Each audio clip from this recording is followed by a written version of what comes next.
সহবাসের পরে মেয়েদের জন্য ফরজ গোসল না করে ঘরের কাজকাম রান্না বাড়া ইত্যাদি করা, বাচ্চাকে দুধ খাওয়ানো, এগুলো জায়েজ আছে নাকি না জায়েজ? গোসল ফরজ হওয়া অবস্থায় গোসল না করার আগ পর্যন্ত কয়েকটা কাজ করা নিষেধ। 1, নামাজ পড়া নিষেধ। 2, তওয়াফ করা নিষেধ। 3, মসজিদে অবস্থান করা নিষেধ। 4, কোরআন স্পর্শ করা নিষেধ। 5, কোরআন পড়া নিষেধ। এই 5টি কাজ ছাড়া আর কোনো কাজ কিনা নিষেধ না।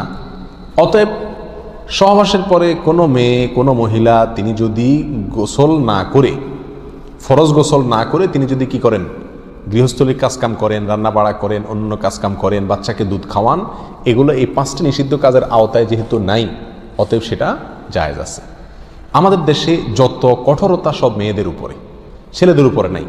ছেলে গোসল ফরজ হয়েছে, 2-4 ঘন্টা শুয়ে রয়েছে বা এমনকি হাঁটাহাঁটি করছে, তাকে তেমন কেউ কিছু বলে না। সমস্ত চাপগুলা মেয়েদের উপরে। আর এই ফতোয়াগুলা মেয়েদের উপরে, ফতোয়াগুলা দেয়ও বেশিরভাগ মেয়েরাই। কথার কথা, ননদ আছে, শাশুড়ি আছে বা অন্য কেউ আছে বা জাল আছে, তো তারা খোঁচাইতে শুরু করে যে গোসল না করে বাচ্চাকে দুধ খাওয়াচ্ছে। কোনো বাচ্চা কাঁদতে কাঁদতে মরে যায় কিন্তু দুধ খাওয়ায় না, কেন? কারণ গোসল করেনি। এগুলো না জানার কারণে হয়েছে।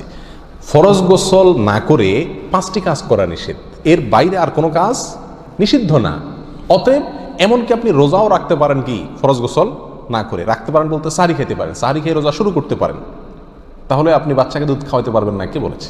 বাসায় কাজ করতে পারবেন না, কে বলেছে? তবে হ্যাঁ, যদি আপনি ফরজ গোসল একটু দেরিতে করতে চান কোনো কারণে, তাহলে সেক্ষেত্রে অন্যান্য কাজকামের সুবিধার জন্য ওযু করে নেওয়া উত্তম। সহিহ মুসলিমের এক হাদিসে আসছে, নবী আলাইহিস সালাম গোসল ফরজ হলে ওই অবস্থায় যদি কেউ ঘুমাইতে চায়, শুয়ে থাকতে চায় অথবা অন্য কোনো কাজ করতে চায়, তাহলে তাকে ওযু করে নেওয়ার পরামর্শ দিয়েছেন। অতএব ওযু করে নিয়ে এরপর অন্যান্য কাজ করা উত্তম। এর বাইরে ওযু ছাড়া যে সে কিছু করতে পারবে না, ব্যাপারটা এরকম না। একবার আবু হুরায়রা রাদিয়াল্লাহু তাআলা আনহু, তার সাথে নবী আলাইহিস সালামের দেখা হয়েছে কোনো এক রাস্তায়, এই অবস্থায় যে তার গোসল ফরজ হয়েছিল। তো আবু হুরায়রা রাদিয়াল্লাহু তাআলা রাসূলুল্লাহ সাল্লাল্লাহু আলাইহি ওয়াসাল্লামকে দেখে এড়াইয়া চলে গেছেন, একরকম পালায়া চলে যাওয়ার মতো, যায় তাড়াতাড়ি করে গোসল টোসল করে তারপরে আসলেন। নবী আলাইহিস সালাম জিজ্ঞাসা করলেন, আবু হুরায়রা তুমি কই গেছিলা, তোমার দেখলাম? বলে, ইয়া রাসূলুল্লাহ, আমার গোসল ফরজ হয়েছিল, তো আমি আপনার সঙ্গে বসবো, সময় দেব, ফরজ গোসল অবস্থায় আমার কাছে জিনিসটা অপছন্দ লাগলো, নাপাক অবস্থায় এভাবে থাক, আপনার সাথে সাক্ষাৎ করব। তখন নবী আলাইহিস সালাম বলেছেন, সুবহানাল্লাহ, মোমেন আবার নাপাক হয় নাকি? অর্থাৎ এটা তো একেবারে তোমার পুরো বডি নাপাক হয়ে গেছে, টাচ করলে আমি নাপাক হয়ে যাবে, ব্যাপারটা তো এরকম না, তুমি এটাকে এত কঠিনভাবে নিয়েছো কেন? তাহলে এই সব হাদিসগুলোকে সামনে রাখলে মোটামুটি পরিষ্কার হয়ে যায়।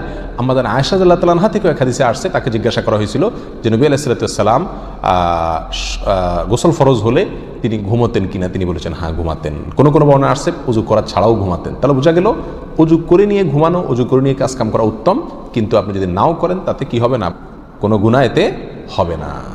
আল্লাহু আ'লাম।